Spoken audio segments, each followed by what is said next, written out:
Rachel, and I'm here with Andrye and Kadeem. Hi. Hello. And we're filming our first episode of Let's Chat. Let's chat. Woo. Pregnancy is very scary. I think, speaking for myself, I only understand how she feels, but I think for me, just going back when I found out that she was pregnant, I was excited. I was like super excited because I've never been a dad before. So I think for most dads to be's, it was like the very excitement, or the other side where you're nervous. Yep. But I think a lot of people become unnervous because there's so many questions that you start thinking about immediately. That I think maybe Andrye already had. Being a woman, maybe those conversations might have been a little bit more open versus me, where it's like, it's happening now, I have to learn the whole thing. I mean, my first reaction was, oh, biology really works. It really does. And I mean, I was happy, but I was also like very scared because I don't know, I didn't think the worst. I think that like I think sometimes being like in my 30s, being a millennial, sometimes I think I'm still a teenager.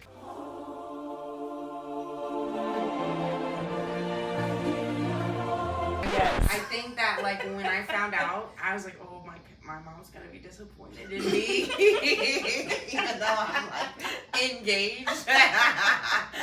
Oh my gosh, the way that we were so indoctrinated as millennials. Like all the TV shows, freaking Degrassi, Secret Life of American Teenager. He never seen 16 and Pregnant. I showed him that a couple months ago. What? He had no idea. Never His seen. mom watched I've it, heard but about he it, never watched it. I didn't know a lot of teen pregnancy, so maybe it was the situation of watching The it. proof of being a guy.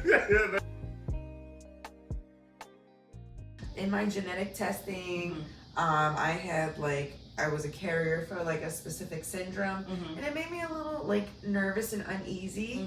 And when I had the conversation with him, and I had the conversation with his mom, I think she started to kind of like spiral a little bit. Excuse me. His mom, your mom. Yeah. Okay. Or my bonus mom. She's a worry worry. wart. Yeah. She worries. Yeah. Sorry, I thought you were gonna keep talking. I didn't know the question. I guess no. I mean, it's just more of like, I know the genetic tests are there for, you know, people to kind of be in the know, but like, is it? Do you think that is it something to like be really worried about if they've kind of given you like, these are the statistics, kind of thing? I guess. You said that you got genetic testing and you found that you were a carrier for something. Well, being a carrier doesn't mean that you have it. Right. Right, and it also doesn't mean that you will pass it along, right? Your child may be a carrier for it. What would matter is whether or not Kadeem is also a carrier for it, because then that increases if we look at like the Punnett squares from biology class, right? So then it increases the likelihood of a baby, the percentage in which they would have that condition. If that percentage is like low or non-existent because Kadeem is not a carrier, then you know, maybe then it's kind of go from there. Yeah. I go ahead. I think I hear what you're saying. Like, maybe, I guess what I'm hearing, or a question that could be like navigating as a first-time mom, first-time parent, dealing with a child with the potential of sickness. I think really kind of, not necessarily freaked us out, but it was the first time we really thought about, you know, oh, this might be a possibility. Yeah. So I guess a question that I would have, or we might want to have, how can parents kind of manage that expectation, or when something happens, knowing not to like go into that worst case scenario? Is that what something? Kind of very, very similar, and you made me think of something else too, which we can talk about after this, but for sure. Well, I want to throw that back at you. What did you guys do? Well, we utilized. Oh, go ahead. Oh yeah, we utilized our resources. My mom used to work with someone who her daughter is a geneticist, so we talked to her, and then my provider called me. And then I had a genetic counselor call me and basically told me all the things that my mom's friend's daughter told me. So I think it reassured us, especially because people always say, you know, you don't need certain math classes, but I think you do. Yeah. And there's people who specialize in certain math classes. Yeah, for sure. I'm glad that was you all's experience, and that's what I wanted to say, right? The first thing is, I can't tell people how they should react. And I think that it's a totally justifiable reaction to be like, oh my God, what is this? I feel like medical, you know, jargon and documents and all these different things, all the numbers, all the percentages, like it can be totally overwhelming. So I think that like having that moment of being like, oh my goodness, what is this and what does it mean is totally fair and justifiable. But what you do next, I think, is the most important thing, right? Google is a great resource. Should it be used for everything? Nah. No. Seeking out professional resources is always going to be the best thing for you to do, whether that is your provider, because guess what? Let's say I was your obstetric provider, right? And you called me and you were like, Angel, I saw this on the genetic counselor screen. I can give you whatever the results say. I can talk you through whatever it is. But if you still have concerns, if that doesn't like ease you, then my next response would be, let me get you in contact with insert whatever, right? Because at the end of the day, genetics is not my specialty. Right. Right? Like, I'm not even the one doing the test, right? So I'm like, I'm looking at the numbers just like you are. You know what I mean? Yeah, for sure. I'm like, now this might be what the next step is, right? But like what that means, let me link you with somebody who knows, right? And that's why it's so good to have like, you know, the hospital or the provider or whomever that is working as a part of a team, right? Because it's like, I don't know all the answers. Right. And if this is a field that I'm not specialized in, I'm not going to sit and play in your face and tell you one thing or another. I'm going to refer you to somebody else. You know, what's crazy is instinctually, when I did get the result, he was like, you need to call the provider, you need to call the provider. And I'm like, something told me to just kind of like wait. Right, because I mean, she eventually called me, so I'm very happy with what we did, because even when we were able to talk to my mom's friend's daughter, who was a genetic counselor, I think that it was more reaffirming. And even the genetic counselor, they don't always know everything either. They gotta look up stuff too, because there's so much stuff. Like, also just saying that the numbers too, right? Like even like the syndrome that the baby could possibly have because Andrye's a carrier. If I'm a carrier and end up having it's 1 out of 4 chances, as well as the amount of people who actually get that is like, I think like 300,000. So yeah. 1 out of 200,000. So it really took something that we thought was super significant into something. Okay, the likelihood of it is still, it might happen, but the likelihood is so low. We were able to just kind of, I guess, move on from it. And even when the genetic counselor from the, you know, where I got my testing done called me, and she let me know what Kadeem's chances were. I was like, okay, this really relieved me a lot. I feel like I feel like I'm showing, but I'm not showing. Like, I feel like I'm just getting a little chunk. And I think that I've also gotten a little self-conscious because I've talked to my mom and my sister, and you know, they talked about they gained a lot of weight in their pregnancies. Yeah. And so I've only gained 6 pounds so far. So I'm like, is that normal? What's the expectations? Yeah. So the weight gain recommendations for everybody in pregnancy is typically based off of your pre-pregnancy BMI. Okay. So I don't know that number, but if you're someone who has a BMI between 18.5, which is like the lowest normal, and 24.9. Okay. So that's like what we call our normal range BMI. I'm glad I brought this. But we expect individuals within that normal range BMI to gain within 25 to 35 pounds. That's exactly what my provider said as well.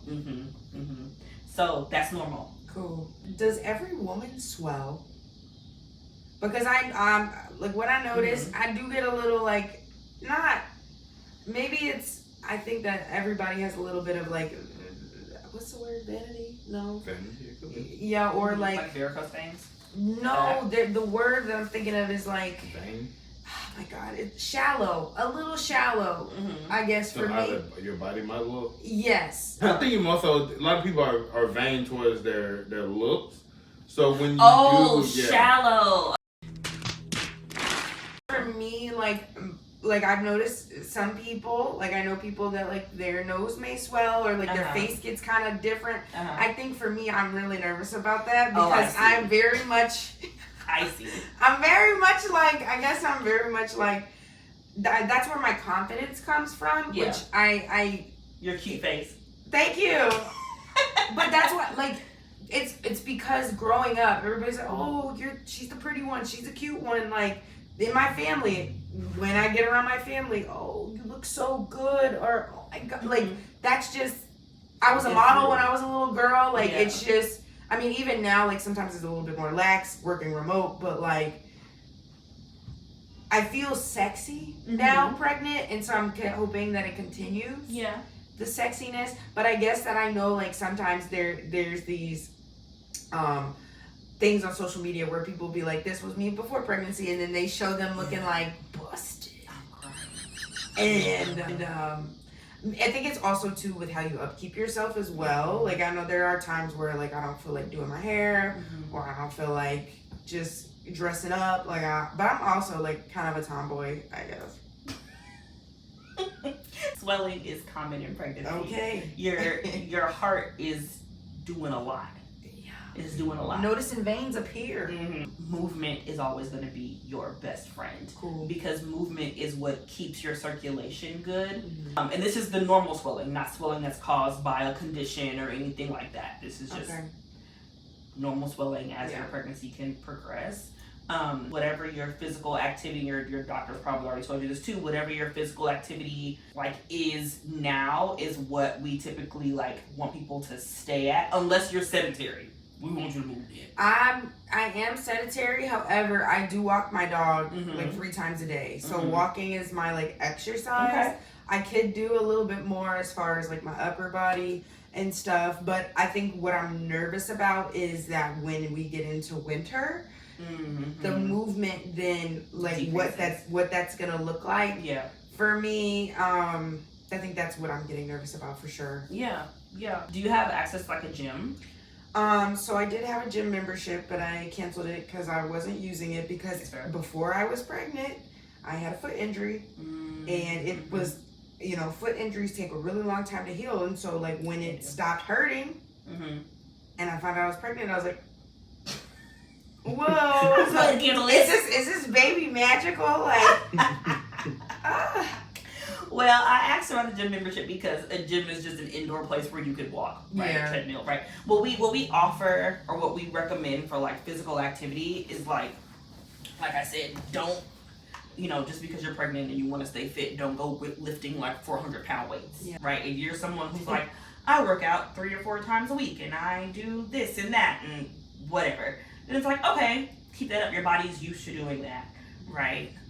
But if you're like, I don't go to the gym and start like, no, we don't need that. I know people, if I want to be cheap, I know people like go to malls and walk around malls. Yeah. Enclosed space. You're not like being beat up by the wind and the snow. Yeah. Safe. You can peruse. Right. When do you know, a lot of times like maybe a particular type of trimesters when she should start kind of relaxing? When did that kind of start taking into effect? Generally, I would say that's up to how she's feeling. Most of the time, people start to feel it more in the 3rd trimester, right? And so people might start feeling fatigued. You might start getting like the backaches and like the soreness, right? Because now you're at the end, you're carrying all this weight, right? Which is really what that comes from.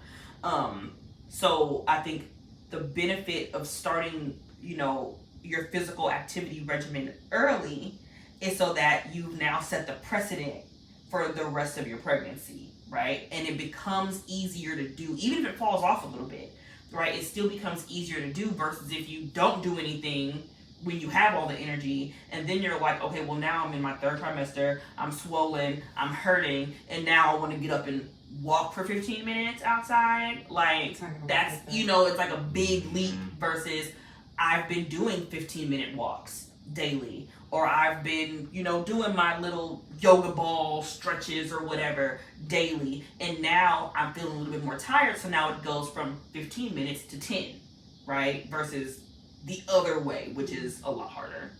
Makes sense. For sure. Okay. Because I know our neighbor was like, you need to, you know, get strong for when you have the baby. And I mean, I think I've been like, I could be always a little bit more active, especially with my upper body, for sure. But I do walk. I love walking. I think that's my like thing. It's always been my thing. What exactly is an epidural? An epidural is a blend of medication, typically fentanyl and bupivacaine. Fentanyl? I didn't know that. Medical grade opioid, nothing from off the street. Promise you, it's all from a pharmacy. Good stuff. Good stuff. And it goes into the epidural space in your back, in your lower spine, and it numbs from like the abdomen down. So numbing, so you're able to push without any pain coming through. Yes. You still feel pressure though. You feel pressure. Yes. So the epidural is pain. The difference between pain management and pressure management. So think the difference between a pinch and a push.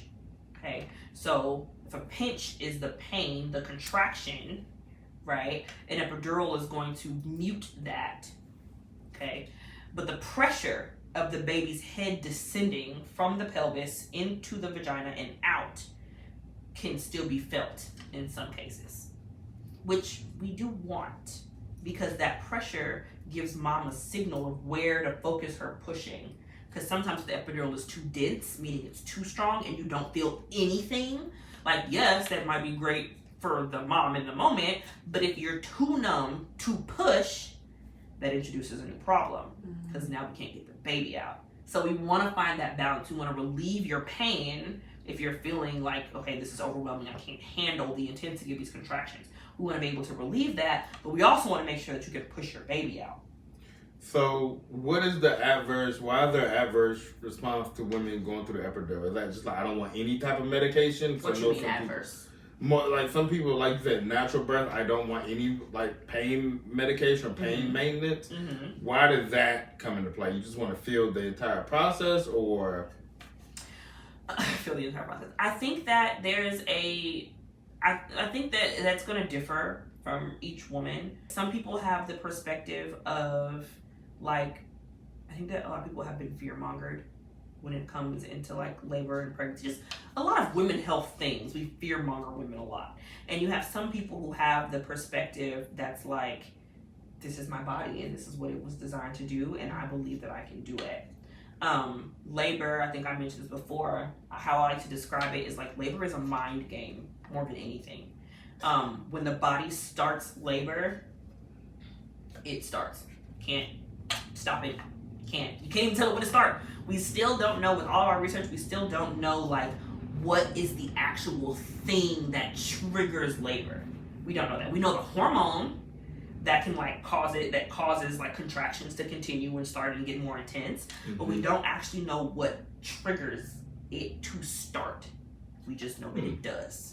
Is that like what they call the Pitocin? Or that's not a hormone, is that just the... So Pitocin is the synthetic form of the hormone oxytocin. Okay. And oxytocin is the hormone that starts labor. Or starts labor and does I've been watching TLC since I was a kid. I've been watching people give birth. So I've known about preeclampsia for a long time and all the things, and gestational diabetes. And I know I do know a couple of women in my family that have had that.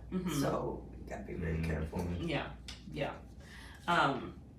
So you have some women that are like, this is like, I believe in myself. I want to try.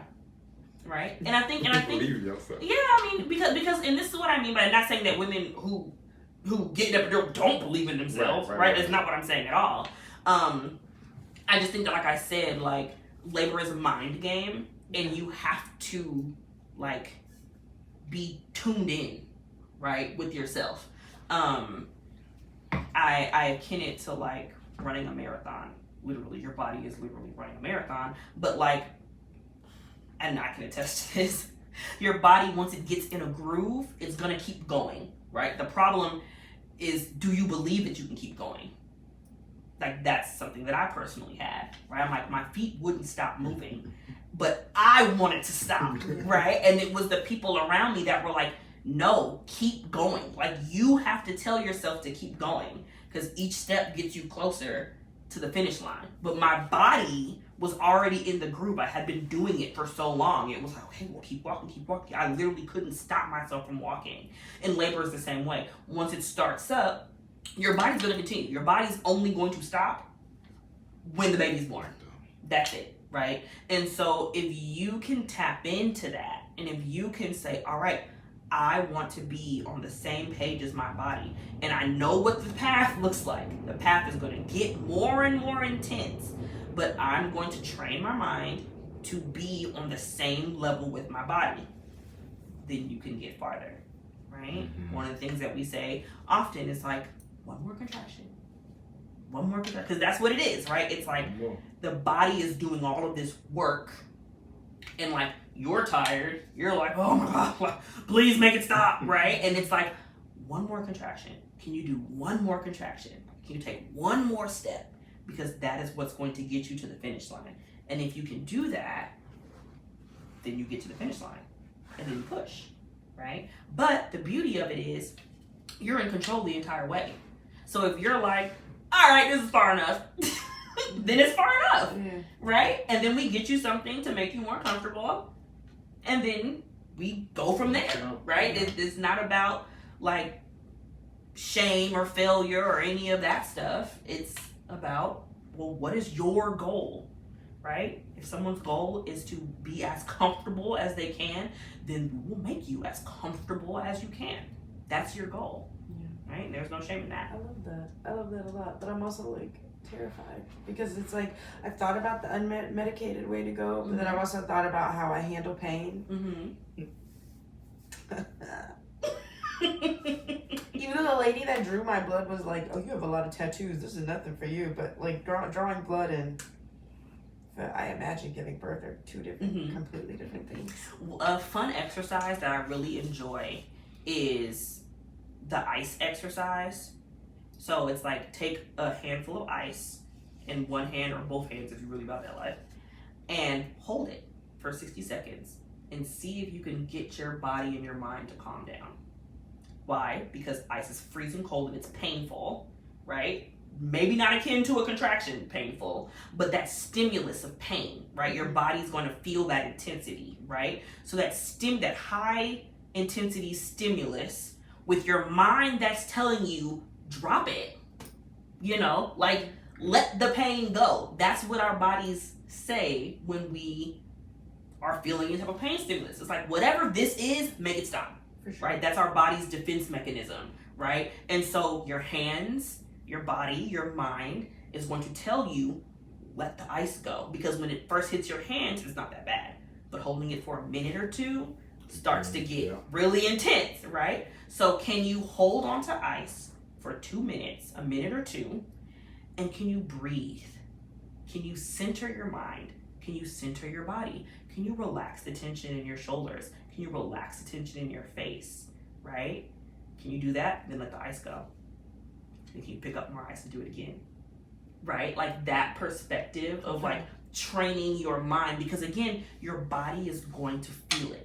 Your body's gonna feel it. You can't do anything about the pain, right? Even if you get the epidural, at some point in time, the pressure is gonna kick in, right? So there's still going to be something, like, unless you're like a phenomenal pusher and you have a super dense epidural, which some people are. Some people have epidurals, they can't feel a single thing, and they push phenomenally. So there's no problem, right? But I don't want to sell that story to somebody, and then when they're like, I'm feeling it, and then they're like thrown off, right? Because they're thinking, oh, this was just gonna be nothing. And that's what happens.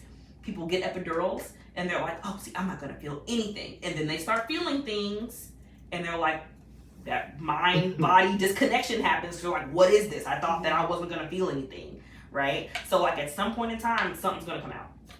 So can you center your mind, focus your mind, and be like, I can do this. I can do this for 60 seconds.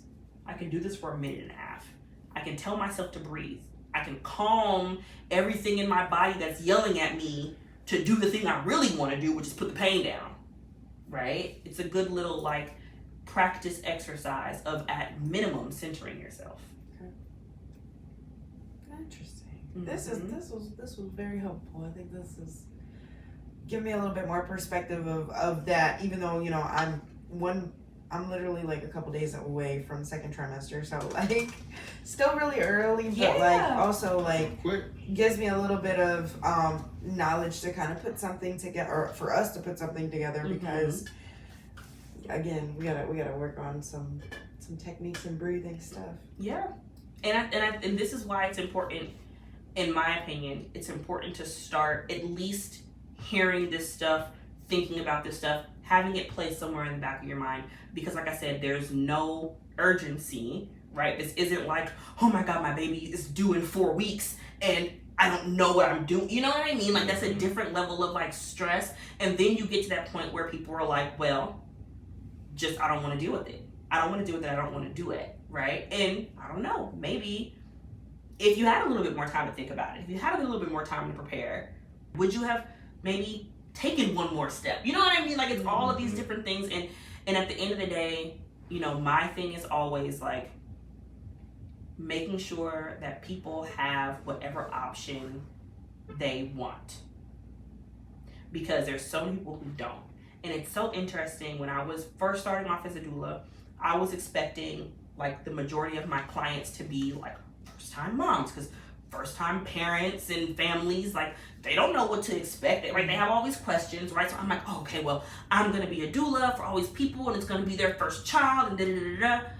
Like 90% of my families when I first became a doula were repeat families. Second baby, third baby. And the story was, in my first baby, all of this stuff went wrong. Or I didn't feel listened to, I didn't feel like I was given a chance, I didn't feel like I was in an environment that was supportive of me doing this or that. And so now for my second baby, I want to make sure that I don't have that experience again. And that was something that really like, I was like, oh, I never thought about it that way. It gave you a new perspective. Mm-hmm. Yeah. You feel what? This has been helpful. I think just having someone that we know and trust can talk to us about these issues, not even issues, just talk about things, a little bit more of the unknowns. Yeah. Not knowing, because, you know, like I said, you only have, on a good day, 20 minutes with your OBGYN. So, and yeah, you feel like you don't want to, not waste your time, you don't want to, you know, waste your time to talk with us when there's other people. So yeah, there's a little bit of a pressure to ask the right questions with her versus figuring out all the questions with you. Yeah, 100%. And that's why I like this. I'm grateful for this type of space, which is also why I like being a doula, because I get to do this anyway. But like, I'm grateful for this type of space because we can ask these questions and like get answers, and like then other people can see it and be like, oh, like hopefully that helped me too. Or now I have a question. You know what I mean? Like it's, I think it's really necessary because nobody else is doing it. You gotta be the change you want to see, especially in this type of profession. Yeah, For sure.